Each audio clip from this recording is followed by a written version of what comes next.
आदरणीय मंच और पटना के संस्कृति कर्मी, साहित्यकार तथा अन्य मित्रों, कल गांधी शहादत दिवस है।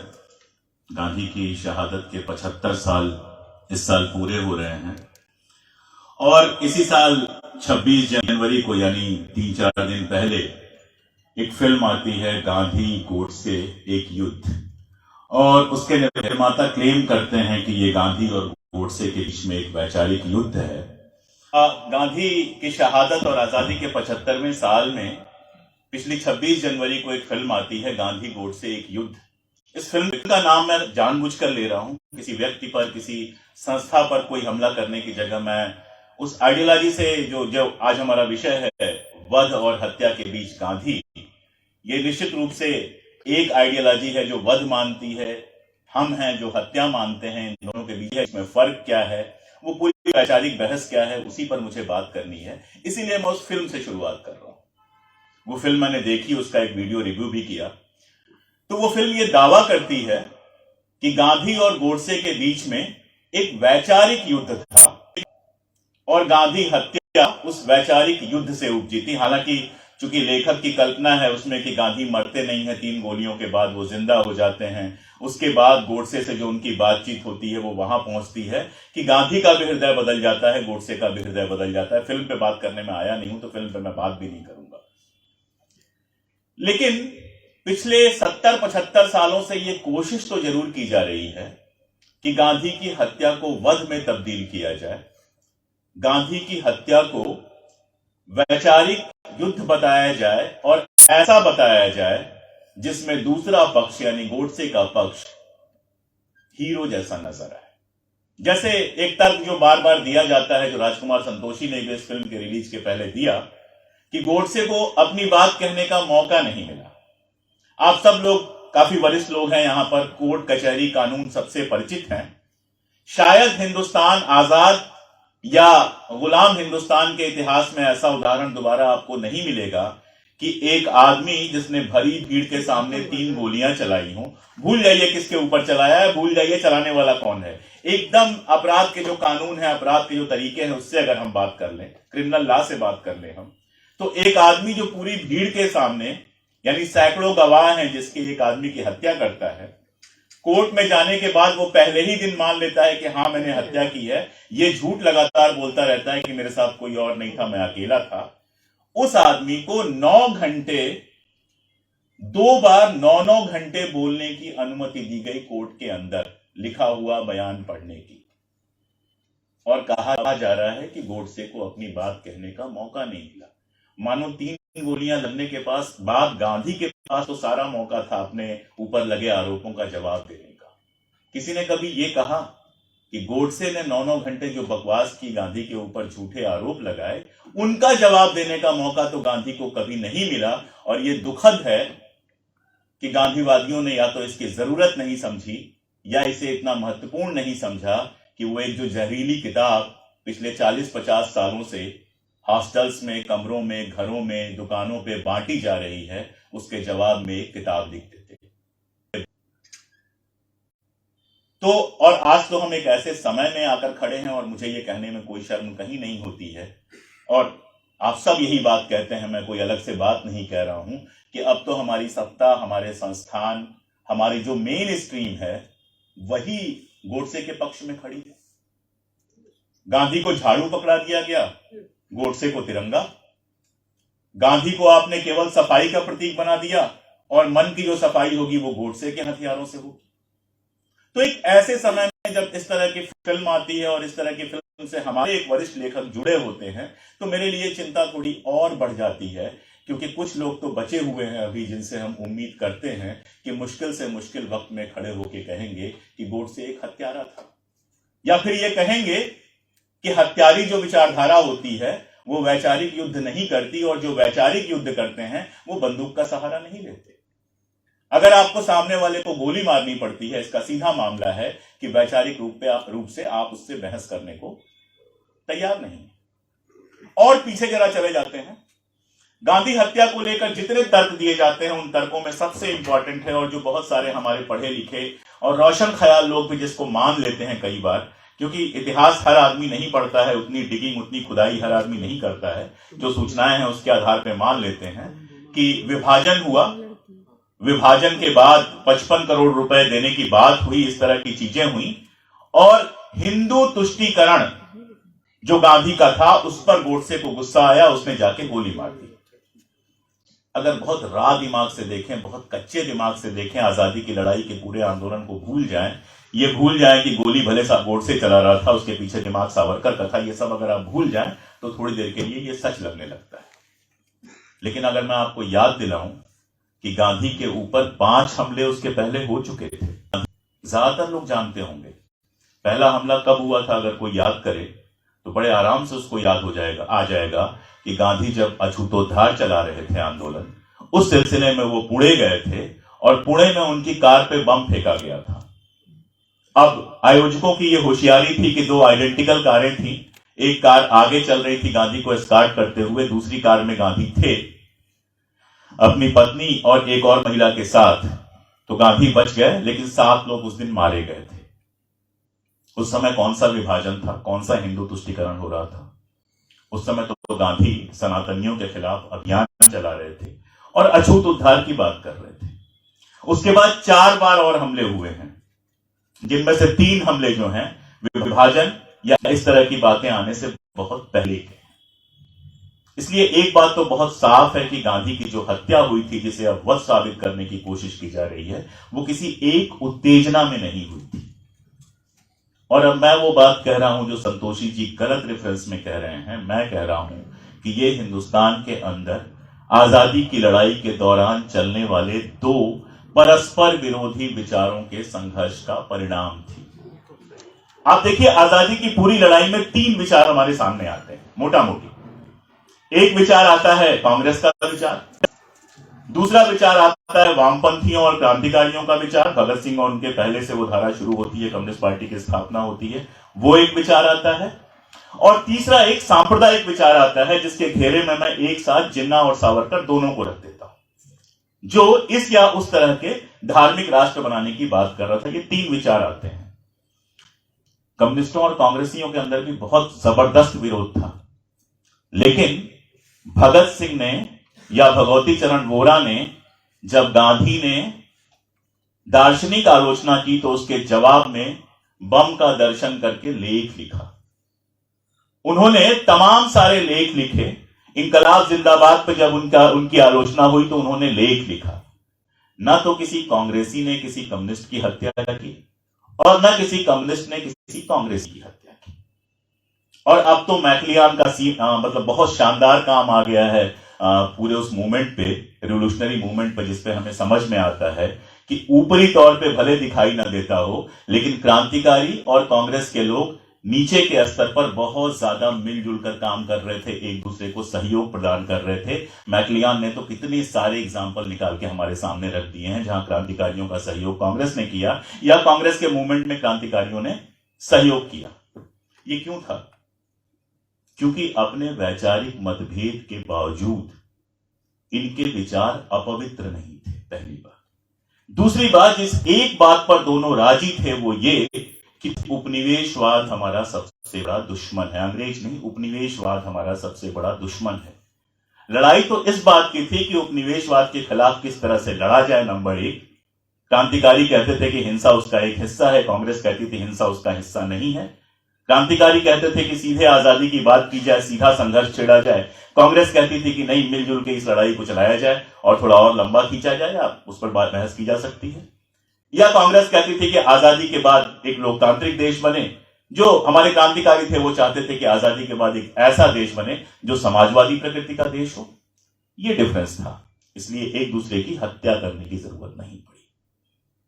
लेकिन इनके बरक्स जो तीसरी विचारधारा थी, यानी सांप्रदायिक विचारधारा थी, जिसकी एक धारा के प्रतिनिधि थे जिन्ना और दूसरी धारा के प्रतिनिधि थे सावरकर, उनके बारे में ज्यादा डिटेल में गए बिना मैं सुभाष बाबू का एक उदाहरण दोहरा देता हूं, जो उन्होंने अपनी जीवनी में लिखा है। इंडियन स्ट्रगल जो उनकी जीवनी है उसमें उन्होंने लिखा हुआ है। वो कहते हैं कि मैं सावरकर से भी मिला और जिन्ना से भी मिला, दोनों से मैंने बात करने की कोशिश की, लेकिन दोनों का अब देश की आजादी की लड़ाई में कोई इंटरेस्ट नहीं है। दोनों की रुचि ऐसी इतनी ही है कि अंग्रेजों की सरपरस्ती में अपना अपना हिस्सा उनको मिल जाए और वो सांप्रदायिक स्ट्रक्चर एक खड़ा कर सके। इसमें जिन्ना के बारे में तो बहुत बातें होती रहती हैं, जिन्ना के बारे में हम जानते भी हैं, और जिन्ना चले गए पाकिस्तान, जो उनको चाहिए था, तो हमारी चिंता में बहुत ज्यादा जिन्ना अब आते भी नहीं है। लेकिन जो यहां रह गए, जिनके विचार धारा सत्ता तक पहुंच चुकी है, उन सावरकर के बारे में पता नहीं क्यों इस देश में हमेशा बच बचा के बात होती है कि वो बिल्कुल खिलाफ था। आप अगर तिलक और अगरकर के बीच में हुई बहस देख लेंगे, तिलक और अगरकर कभी साथी हुआ करते थे, लेकिन जब कुछ सवालों पे अगरकर अलग हो जाते हैं तो जिस तरह की गाली गलौज आप पढ़ते हैं, दिमाग खराब हो जाता है। महिलाओं की शादी की उम्र बढ़ाई जाती है और उस पर तिलक का जो अप्रोच है वो आप देखेंगे तो दिमाग खराब हो जाता है। जाति को लेकर तिलक का अप्रोच देखेंगे तो आपका दिमाग खराब हो जाता है। और सबके बावजूद महाराष्ट्र का वो जो तथाकथित पुनर्जागरण आंदोलन था, वो दरअसल सब मिलाजुला के ब्राह्मणों के एक आंदोलन में होता है, और पुनरुद्धार का आंदोलन ज्यादा लगता है, पुनर्जागरण का आंदोलन कम लगता है। और इसीलिए आप देखते हैं कि तिलक जिस समय कांग्रेस के नेता बनते हैं, पहले कांग्रेस की जो हुआ करती थी उसमें समाज सुधार के लिए भी एक केंद्र लगता था, उसको कैंप से बाहर करवाना वो शुरू करते हैं। तो वो जो लीडरशिप थी बाद में जिनको, लेकिन तिलक के साथ एक चीज थी कि कम से कम अंग्रेजों के खिलाफ लड़ाई उनके लिए हमेशा प्राथमिकता बनी रही। वो ये कहते थे कि सामाजिक सुधार आंदोलनों की आवश्यकता नहीं है, अंग्रेजों के खिलाफ लड़ाई की आवश्यकता है। इसीलिए 1916 में आप देखते हैं कि लखनऊ में जो मुस्लिम लीग और कांग्रेस का पैक्ट होता है, उस पैक्ट के बाद तिलक कहते हैं कि अभी अंग्रेजों से हमारी जो लड़ाई है वो तिकोनी है, यानी एक तरफ हिंदू, एक तरफ मुसलमान, एक तरफ अंग्रेज। इस लड़ाई को आमने सामने की लड़ाई बनाना पड़ेगा। और उस समय तिलक के जो साथी मुंजे, जो बाद में आरएसएस के बड़े नेता हुए, और इस तरह के लोग उसकी तीखी आलोचना करते हैं कि इन्होंने जाके लीग के साथ समझौता किया। वहां तिलक अपने ही समर्थकों से थोड़े से अलग हो जाते हैं। कम से कम हिंदू मुस्लिम एकता के एक दूसरे स्तर पर वो काम कर रहे होते हैं और अंग्रेजों को सीधी चुनौती दे रहे होते हैं। लेकिन जो तिलकाइट्स जिनको कहा गया, केसरी अखबार बाद में जिनके हाथ में आया, आप लोगों को पता ही है कि तिलक के अपने बेटे तो क्रांतिकारी हो गए, उनमें से एक ने आत्महत्या कर ली, अम्बेडकर के साथी हुए। तिलक के जो दामाद थे केलकर साहब, वो केसरी के प्रमुख हुए और वो पूरी तरह से हिंदू महासभा और आरएसएस के साथ थे। तो उस शुरुआती ट्रेनिंग से निकलकर सावरकर गए थे, यानी एक तरफ हिंदू मानस था, एक तरफ सांप्रदायिक मानस था, लेकिन अंग्रेजों के खिलाफ सावरकर पूरी तरह से प्रतिबद्ध थे।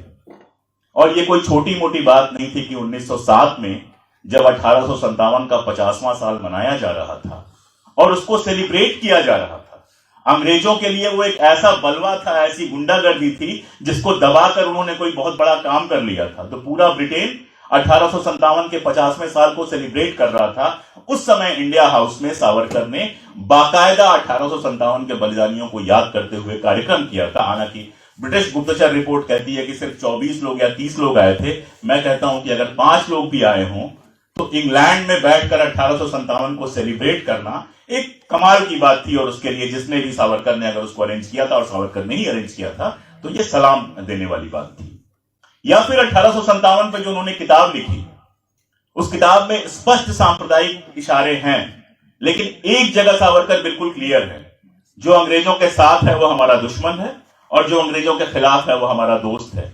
इसीलिए बहादुर शाह जफर के शेर से वो खत्म करते हैं, हिंदिया में बू रहेगी जब तलक ईमान की, तख्त लंदन तक चलेगी तेग हिंदुस्तान की। उससे वो खत्म करते हैं। अजीमुल्ला खान की तारीफ करते हैं वो, और सतारा का जो राज परिवार था, जो शिवाजी से संबद्ध था, उसको वो गालियां देते हैं, उसको नष्ट हो जाने की कामना करते हैं, क्योंकि वो अंग्रेजों का साथ दे रहा था। ये 1907 के सावरकर थे। और कई बार सावरकर के जो विरोधी हैं वो भी अपने पागलपन में या अपने अतिरेक में 1907 के समय सावरकर को भी कुछ कुछ कहने लगते हैं। मुझे लगता है कि 1907 के जो सावरकर थे उनके अंदर संभावनाएं थी इस देश में एक बड़ा संगठनकर्ता बनने की, और इस देश में अंग्रेजों के खिलाफ एक बड़ी लड़ाई लड़ने की।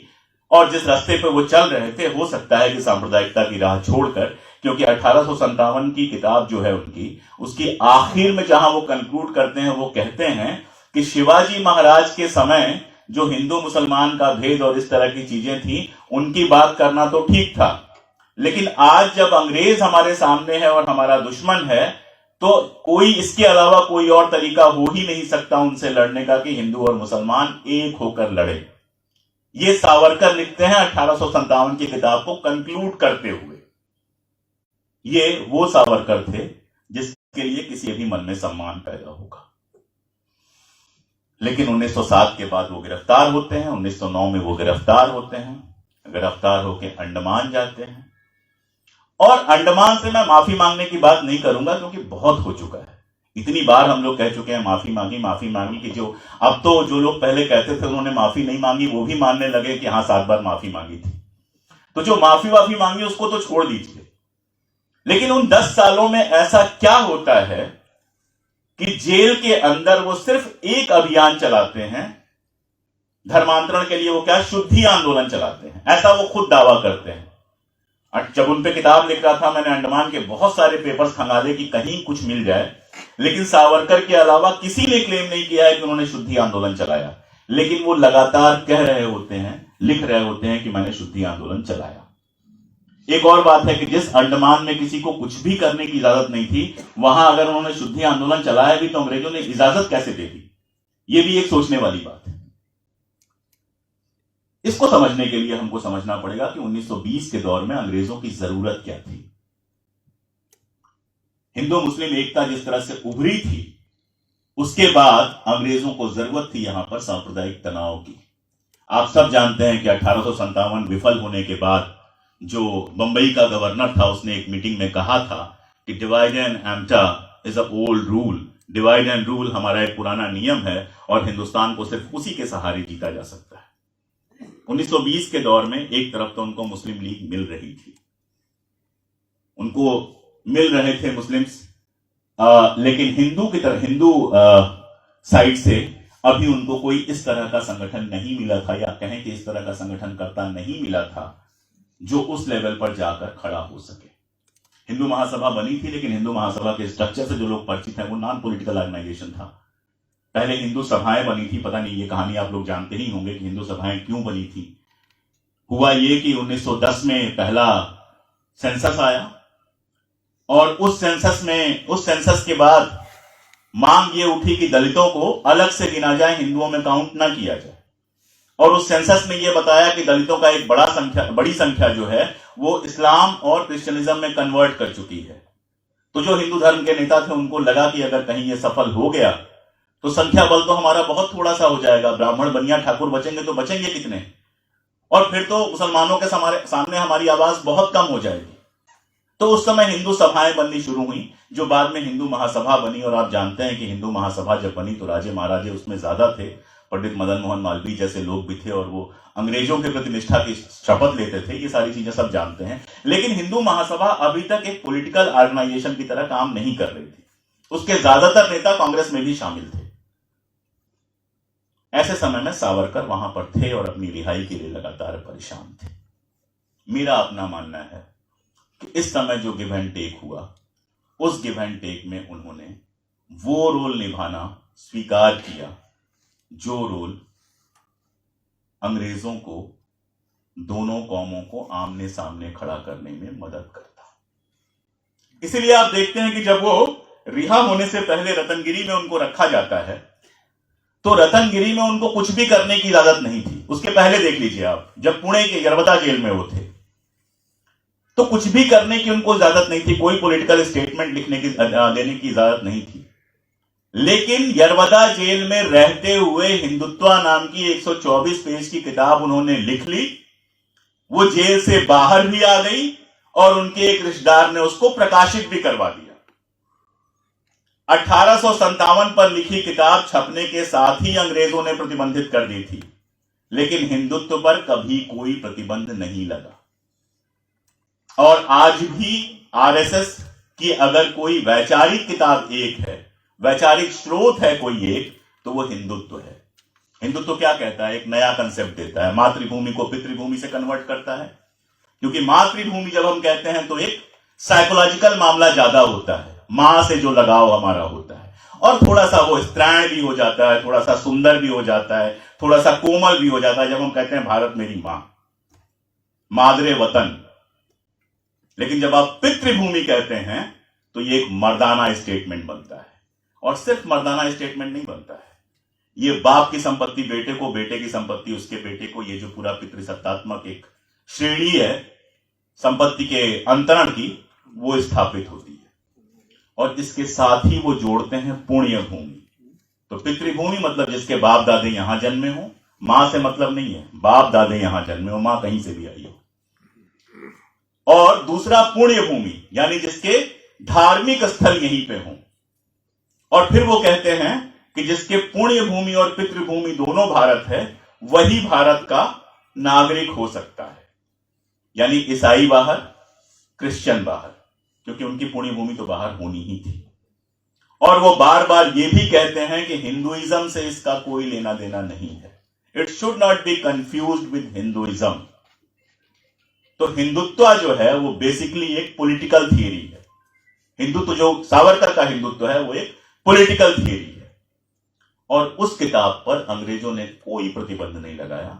वो किताब आराम से बढ़ती रही, बिकती रही। उसके बाद सावरकर को यरवदा जेल से निकालकर वहां रखा गया, क्या कहते हैं, रतनगिरी में रखा गया। रतनगिरी में भी उनको पॉलिटिकल कार्यवाहियां करने की कोई इजाजत नहीं थी। लेकिन इधर सावरकर वहां पहुंचते हैं, उधर हिंदू सभा की कार्यवाहियां होनी शुरू हो जाती हैं। और जो तमाम सारी चीजें होती हैं कि हिंदुओं का एक टीम है जो मस्जिद के सामने से गाना बजाते हुए निकलती है, उस पर सावरकर लेख लिखते हैं। और इस तरह की कार्यवाहियां लगातार रतनगिरी में होनी शुरू हो जाती है। और जब रतनगिरी से वो रिहा होते हैं तो सबसे पहले तो जो तिलक की पार्टी थी, तिलकाइट्स जो खुद को कहते थे, तिलक के प्रेमी जो थे, तिलक के अनुकरण करने वाले जो लोग थे, उस पार्टी में शामिल होते हैं। लेकिन उनको लगता है कि उनके लिए ये पार्टी बहुत छोटी है, तो उसके बाद वो हिंदू महासभा में शामिल होते हैं 1937 में। और हिंदू महासभा में शामिल होने के बाद अहमदाबाद कहने में अहमद आता है तो दिक्कत तो होगी ही। अहमदाबाद को कहते हैं कर्णावती। तो कर्णावती में उर्फ अहमदाबाद में सावरकर की अध्यक्षता में पहला सम्मेलन होता है हिंदू महासभा का। और उस पहले सम्मेलन में जो प्रस्ताव सावरकर देते हैं, उस वो टू नेशन थ्योरी का प्रस्ताव देते हैं। वो कहते हैं ये समझना गलत है कि हिंदू और मुसलमान एक राष्ट्र है। हिंदू एक राष्ट्र है और मुस्लिम दूसरा राष्ट्र है। यानी अब अंग्रेजों को इधर भी मिल गए थे जनाब जो कह रहे थे कि हिंदुस्तान में दो राष्ट्र हैं, और उधर भी एक जनाब मिल गए थे जो कह रहे थे कि हिंदू दो राष्ट्र हैं। और उसके बाद 1937 से लेकर 1942-44 तक, जब तक वो अध्यक्ष रहे हैं, आप लगातार भाषण देख लीजिए।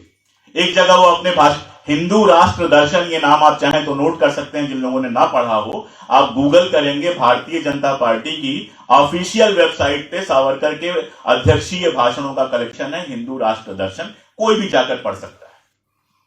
तो जब उन भाषणों को आप पढ़ना शुरू करते हैं तो उसमें एक बड़ी मजेदार चीज मिलती है। वो लगातार ये कह रहे हैं, जैसे मुस्लिम लीग कह रही थी कि मौलाना जैसे मुसलमान जो है वो गद्दार हैं, इनको वोट देना कौम के साथ धोखा है, वैसे ही सावरकर कह रहे थे कि फॉरवर्ड ब्लॉक यानी सुभाष चंद्र बोस की पार्टी और कांग्रेस जैसी जो पार्टियां हैं वो हिंदुओं की पार्टियां नहीं है, हिंदुओं को इनको वोट नहीं देना चाहिए। हिंदुओं को अपना वोट हिंदू महासभा को देना चाहिए, नंबर 1। दूसरी एक बड़ी मजेदार बात 3 बार अलग अलग जगहों पे अलग अलग तरीकों से आई है, जिसमें वो कहते हैं कि ये समझना मूर्खता है कि जो अंग्रेजों के हित में है वो हमारे हित में नहीं हो सकता। इसका अर्थ समझाने की मुझे जरूरत नहीं है, सारे पढ़े लिखे लोग यहां पर हैं। तीसरी बात, आजादी का सवाल उनके यहां कभी नहीं आता है। 1942 के बारे में मुझे बताने की जरूरत नहीं है कि 1942 के आंदोलन में वो किस तरह से बाहर रहते हैं, अंग्रेजों की भर्तियों में, अंग्रेजी सेना में भर्तियों में मदद करते हैं, ये सब लोग जानते हैं। लेकिन जो बात नहीं की जाती है वो ये कि उस दौरान एक मीटिंग हुई थी, अपनी किताब में मैंने बाकायदा सोर्स के साथ दिया हुआ है, जिसमें सावरकर ने यह प्रस्ताव दिया था कि भारत को ब्रिटिश सत्ता के तहत 2 डोमिनियंस में बांट दिया जाए, एक हिंदू डोमिनियन, एक मुस्लिम डोमिनियन। हिंदू डोमिनियन उनको यानी कि हिंदू महासभा को सौंप दिया जाए और मुस्लिम डोमिनियन मुस्लिम लीग को सौंप दिया जाए। जो आज अखंड भारत की बात करते हैं ये लोग, उस अखंड भारत के पीछे के ये सच है। लेकिन 1942 में जो कुछ हुआ वो बहुत मजेदार है। 1942 में पूरी कांग्रेस गिरफ्तार हो गई थी, आप सब जानते हैं। कम्युनिस्ट पार्टी रूस के शामिल होने के बाद अंग्रेजों के साथ आ गई थी, ये भी सब लोग आप लोग जानते हैं। और लगा यही था कि कांग्रेस अब परिदृश्य से खत्म हो गई। अगर उस समय मौलाना आजाद के या पटेल के या नेहरू के संस्मरण या कुछ इंटरव्यूज आप देखें तो उन्होंने बार बार कहा कि हमें, जब हम बाहर निकले तो हमें लगा नहीं था कि इस तरह का स्वागत होगा, क्योंकि लंबे समय तक वो भारतीय राजनीतिक परिदृश्य से दूर जेल में पड़े हुए थे और युद्ध में इंग्लैंड जीत चुका था। लेकिन भारतीय जनता 1942 के उस संघर्ष के लिए कांग्रेस के साथ खड़ी थी। ये एक ऐतिहासिक सच्चाई है। और इसीलिए जब हमारे नेता बाहर निकल कर आए, चाहे वो जवाहरलाल नेहरू हो, चाहे मौलाना आजाद हो, तो चाहे पटना हो, चाहे इलाहाबाद हो, चाहे कलकत्ता हो, जिस तरह की भीड़ सड़कों पर निकल के आई, अंग्रेजों के समझ में नहीं आया कि ये क्या हो रहा है। और ये समय वो था जब सावरकर का पतन होना शुरू होता है। जब शिमला में मीटिंग बुलाई वायसराय ने कि अब भारत की आजादी के बारे में बात किया जाए, तो सावरकर को पूरी उम्मीद थी कि हिंदू पक्ष के रूप में उनको बुलाया जाएगा, लेकिन उनको नहीं बुलाया गया। लेकिन इससे पहले एक और घटना हुई जिस पर बात नहीं होती है, वो मैं आपको बताता हूं। एक रिसर्च सामने आया, जब मैं सावरकर पे काम कर रहा था तो एक रिसर्च सामने आया जिसमें श्यामा प्रसाद मुखर्जी और सावरकर के बीच में पत्राचार है। और एक और उसके नेता हैं, क्या कहते हैं आपके, हिंदू महासभा के एक और नेता हैं जिनका मुझे नाम याद नहीं आ रहा, अभी मेरी किताब में नाम है उनका। इन लोगों के बीच में पत्राचार हैं और उन पत्राचारों में वो कह रहे हैं कि जनता हमको गद्दार कह रही है। श्यामा प्रसाद मुखर्जी और वो नेता कह रहे हैं कि ठीक है, हिंदू हित की हम बात करते हैं, लेकिन भारत की आजादी के सवाल को हम कैसे भूल सकते हैं। और सावरकर कह रहे हैं कि इस समय भारत की आजादी की बात तो की ही नहीं जा सकती है। और श्यामा प्रसाद मुखर्जी और सावरकर के बीच में तीखा विवाद है। और उसी समय वायसराय की एक टिप्पणी है जो मुझे कुछ तलाशते हुए कागजों में मिल गई। उसमें वो कहते हैं, it's very difficult to identify a pure Hindu Mahasabhai. Most of the Hindu Mahasabhais will rant Hindu things but vote for Congress. और उसमें वो ये भी लिखते हैं कि 1942 के आंदोलन में हिंदू महासभा के नेता तो बाहर रहे, लेकिन स्थानीय स्तर पर कार्यकर्ताओं ने 1942 के आंदोलन में हिस्सा लिया। यानी मैं कहना यह चाह रहा हूं कि आजादी की लड़ाई का जो जोश था, जो पागलपन था, वो, और पागलपन मैं सकारात्मक तरीके से कह रहा हूं, उससे सावरकर अपने कार्यकर्ताओं को रोक नहीं सके, नंबर 1। दूसरा डिलेमा यह था कि सावरकर जब भी जरा सा रेडिकल होने की कोशिश किए बीच बीच में, चूंकि सारा पैसा राजा महाराजाओं का दिया हुआ था। दिल्ली के ऑफिस की कहानी है, बड़ी फेमस कहानी है कि दिल्ली में जो हिंदू महासभा का दफ्तर था, उसका पैसा एक बड़े पूंजीपति देते थे। एक बिरला कांग्रेस की मदद कर रहे थे, दूसरे बिरला हिंदू महासभा की मदद कर रहे थे। सेठों का तो अपना बहुत प्यारा वो तरीका होता है। उसमें स्वामी रामतीर्थ ने, या किसने, मैं रामतीर्थ नहीं, शायद अपना दफ्तर बनाने की बात की, रामतीर्थ नहीं और बात की बात होगी, मैं अभी नाम याद आ जाएगा। उन्होंने अपना दफ्तर बनाकर कुछ समाज सुधार की काम करने की कोशिश की, जिसमें जाति प्रथा वगैरह के खिलाफ अभियान चलाने की बात थी। और उसने कहा कि इस तरह की चीजें अगर हमारे यहां होंगी तो दफ्तर में बंद करवा दूंगा। ऐसे ही एक आध बार रेडिकल स्टैंड लेने की कोशिश की तो हिंदू महासभा के अंदर जो राजे महाराजे थे, जो फाइनेंसर थे, उन्होंने हाथ पीछे खींच लिए। यानी सावरकर एक ऐसी जगह पर जाकर चले गए थे, फंस गए थे, जहां वो उस राह से एक कदम भी आगे पीछे नहीं हो सकते थे जिस राह पर वो चल रहे थे। और उस राह ने उन्हें वहां पहुंचाया कि 1944 आते आते, 45-46 आते आते अंग्रेजों के समझ में आ गया कि हिंदुओं का कोई नेतृत्व सावरकर के पास नहीं है। और कांग्रेस अपनी पूरी ताकत के साथ आई, हां, मुस्लिम लीग भी अपने पूरी ताकत के साथ आई। ये सच्चाई है कि उस समय जिस तरह का सांप्रदायिक ध्रुवीकरण हुआ था, हिंदुस्तान के मुसलमानों के बड़े हिस्से ने मुस्लिम लीग को चुना, इसमें कोई दो राय नहीं है। तो मुस्लिमों के प्रतिनिधि के रूप में तो जिन्ना आए, लेकिन हिंदुस्तान के प्रतिनिधि के रूप में, हिंदू के प्रतिनिधि के रूप में नहीं, हिंदुस्तान के प्रतिनिधि के रूप में वही गांधी, नेहरू, मौलाना और बाकी सारे लोग थे। और जब 1946 में चुनाव हुआ तो सावरकर पूरी तरह से खत्म हो गए। हिंदू महासभा को महाराष्ट्र के अंदर भी सीटें नहीं मिली, बाकी की सीटें छोड़ दीजिए। और उसके बाद आप जानते हैं कि हिंदू महासभा धीरे धीरे किनारे होती चली जाती है। ये सारी कहानी मैंने क्यों सुनाई? ये सारी कहानी मैंने सिर्फ इसलिए सुनाई कि ये जो वैचारिक युद्ध था, दो विचारधाराओं का वैचारिक युद्ध था, इसमें इस समय उसमें सावरकर के सामने सबसे बड़ा दुश्मन कौन था? कौन थे वो 2 या 3 लोग जो सिर्फ खड़े हो जाते थे और सावरकर की योजनाएं धराशायी हो जाती थी। असल में दो लोग, मैं माफी चाहूंगा, बहुत सारे और लोगों का नाम है, लेकिन दो लोगों का नाम मैं यहां पे ले रहा हूं, जवाहरलाल नेहरू और महात्मा गांधी। और ये नाम लेने की वजह है, ये दो नेता हमारी आजादी की लड़ाई में, मौलाना आजाद भी थे, लेकिन मौलाना आजाद से सावरकर को कोई फर्क नहीं पड़ता था। मौलाना आजाद का जो कॉन्स्टिट्यूएंसी था उससे सावरकर को कोई फर्क नहीं पड़ता था। सावरकर की दिक्कत इसीलिए आप देखेंगे, मुस्लिम लीग के किसी नेता ने किसी हिंदू महासभा के नेता की हत्या नहीं की। मुस्लिम लीग वालों ने किसके ऊपर गोली चलाई? खान अब्दुल गफ्फार खान के बेटे को मार डाला, खान अब्दुल गफ्फार खान के भाई के ऊपर हमला किया, रफी अहमद किदवई के बड़े भाई थे शफी अहमद किदवई, उनकी हत्या की, मौलाना आजाद के ऊपर हमला किया। उनको सावरकर वगैरह से मतलब नहीं था, क्योंकि उनसे तो उनको फायदा ही हो रहा था। और हिंदू महासभा ने किसी मुस्लिम लीग के नेता की हत्या नहीं की। किसी लियाकत अली खान पर, किसी मोहम्मद अली जिन्ना पर, किसी बदिउज्जमा पर कोई हमला नहीं किया। कभी हमला करने के लिए किसको चुना? महात्मा गांधी को। इसीलिए मैंने महात्मा गांधी और जवाहरलाल नेहरू का नाम लिया, क्योंकि ये दो ऐसे लोग थे जिन्होंने सांप्रदायिकता के इशू पर कभी कोई समझौता नहीं किया, अलग अलग तरीके से। गांधी सर्वधर्म संभाव लेकर चलते थे और नेहरू लगभग नास्तिकों वाली भंगिमा अपनाते थे पॉलिटिक्स में। व्यक्तिगत तौर पे नास्तिक थे नहीं थे ये मेरा कोई इशू नहीं है, लेकिन पॉलिटिकली उन्होंने कभी किसी धार्मिक नेता के साथ अपने जीवन में मंच शेयर नहीं किया। और पॉलिटिकली जो उनका सेकुलरिज्म था वो फ्रेंच ढंग का, फ्रांसीसी तरीके का था, जिसमें वो सत्ता में या राजनीति में धर्म के किसी भी तरह के इस्तेमाल के खिलाफ थे।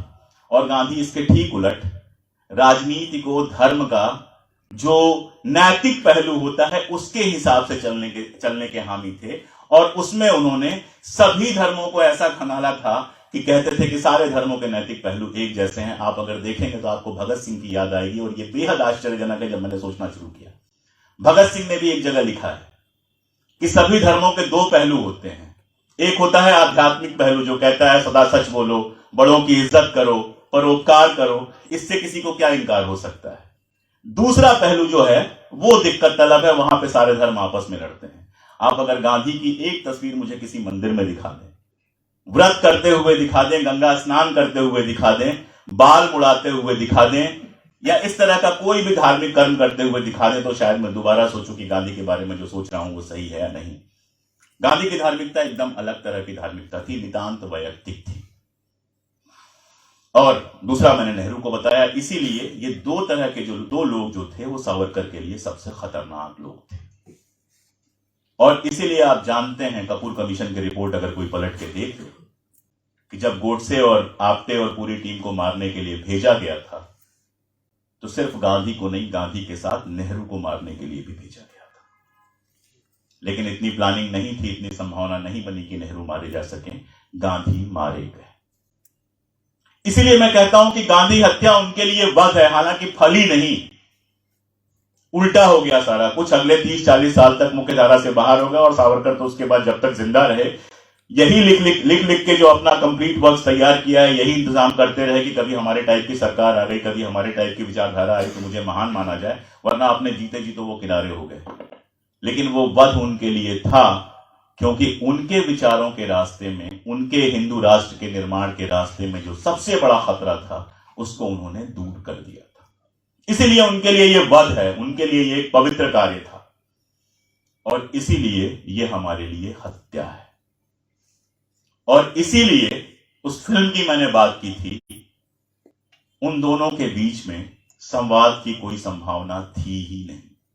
अगर आप गांधी को याद करेंगे तो सावरकर की नजरबंदी के दौरान गांधी उनसे एक बार मिलने गए थे, और उनकी समझ में आ गया था दोबारा सावरकर से कभी वो मिले नहीं। वो जानते थे कि यहां हृदय परिवर्तन से काम नहीं चलने वाला है, क्योंकि यहां दिशा ही दूसरी है। उसके आगे बढ़ के अगर आप देखेंगे तो गोडसे जब हत्या कर लेता है, तो उसके बाद गांधी के जो पुत्र थे वो पत्र लिखते हैं गोडसे को।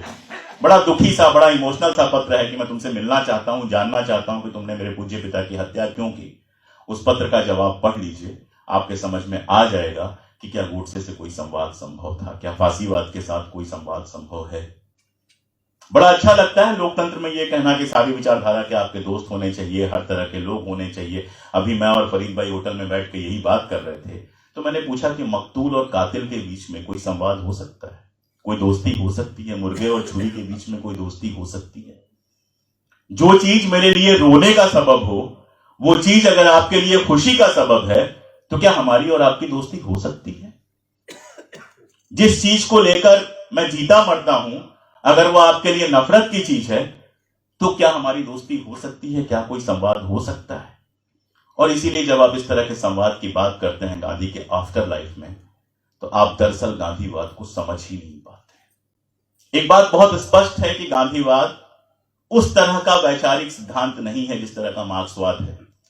सच यह है कि उस तरह का भी वैचारिक सिद्धांत नहीं है जिस तरह का हिंदुत्व है। अगर कोई आपसे कहे गांधीवाद के मूल सिद्धांत बताइए, तो आपके लिए पॉइंटर देकर बता पाना बहुत मुश्किल काम होगा।